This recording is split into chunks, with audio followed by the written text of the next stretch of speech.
Baltimore City residents say they don't feel safe in their neighborhoods because of what some call low-level crime. Good evening, everybody. Thank you for staying with us. I'm Mary Bubala. We have team coverage tonight of the quality of life crimes impacting our area. In a few minutes, Mackenzie Frost will have more on what the mayor is doing to address this issue. But first, Fox 45's Rebecca Pryor reports on a resident who says he caught a pair of thieves red-handed stealing packages. Yeah, well, it makes sense that violent crimes such as homicides and shootings take priority for police as lower-level crimes, which affect more people more often, continue to surge. Some residents tell me they are still struggling to feel safe in Baltimore City. In the back patio of Larry Houtz's Baltimore row home, high fences protect his pond, the bird he feeds, and his sense of security. We built this house like this as a sanctuary for us from the city. A calmness that leaves him every time he leaves his front door. Every day I come out to my car and I'm looking, worried that my window's going to be busted out. For the past 25 years, Larry says living just a few blocks down from the scenic walking trails inside Patterson Park provided a second oasis. But now, in the last 2 or 3 years, it has just gone downhill immensely. A rise in property crimes. Heck, the house right there that with the stucco there was broken into.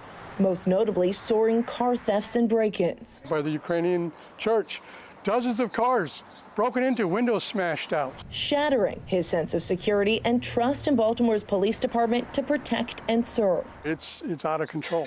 Over the weekend, Larry witnessing what he says was two men sorting through about a dozen stolen packages along Patterson Avenue. Holding stuff up, looking at it, putting it in another bag, putting the empty packages in a different bag. About 20 to 30 minutes after reporting the incident to BPD, they're still in the alley rifling through stuff. They had a lot of stuff. Larry claims an officer finally arrived. He says, "How do you know the packages were stolen?"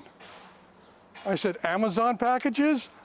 And I said, "There they go, they're right there." According to Larry, the officer never approaching the men, despite empty packaging still littering the ground and this photo Larry snapped of the alleged suspects in action. So this morning, I called Internal Affairs to find out, what's going on here.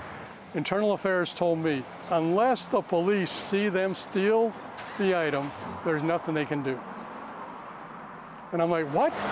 Other area residents raising similar concerns over the car crime. I've had friends that have had their cars broken into, and I've heard from people that cops are barely pursuing it. Many claiming unless a crime was clearly caught on camera, police not responding in person to file a report or investigate. My friend was definitely pretty frustrated because, he feels like, he's not being protected in this city. People just feel like they're being ignored and the police department doesn't care. Former Deputy Commissioner Jason Johnson. And that's a problem, and that flies right in the face of community policing, which of course is what everyone wants. Saying an inadequate response from BPD, likely the result of inadequate staffing. Unfortunately, right now, the police department, they just simply don't have the resources necessary to commit time and effort to, property crimes, quality of life crimes. With this city currently more than 500 officers short. I hear it all the time about this crime being committed and this happening to this person and this happening to that person and nothing happening to the criminals. Larry among those calling on city leaders to enact change. They know nothing's going to happen to them. Do something. As he contemplates creating a new safe haven. We don't want to give it up. Outside of city lines. It's sad. It really is sad. Now, I also reached out to BPD today for a response to Larry's claims that a police officer didn't properly investigate his report. I also asked them what the protocol is for investigating car thefts and car break-ins in the city. As the news have tonight, though, have not heard back. Reporting in Baltimore, Rebecca Pryor, Fox 45 News. I'm Kai Jackson. Thank you for watching. Here's another video to watch. Also, please take a moment to subscribe to our channel.